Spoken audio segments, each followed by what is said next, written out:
otelin birinci avlusu. Burada kahvaltı yaptık. Kahvaltı salonu haline getirilmiş. Gayet güzel bir kahvaltı yapıyorlar. Üstü de çadırla kaplı ama ilginçtir. Burası İran. Her yerde şiir görebiliriz. Mesela şurada şiirlerden beyitler var. Gördüğünüz gibi.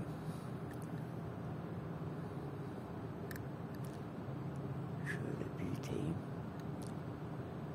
Bir şiir. Hemen yanında bir şiir daha. Bu Zerdüştlere ait, onların simgesi olan bazı resimlerle süslemişler bu.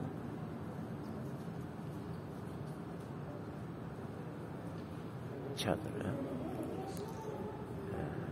Şu taraf giriş tarafıdır.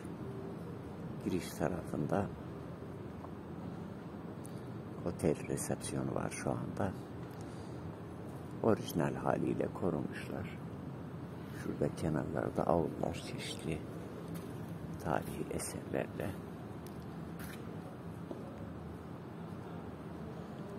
donatmışlar.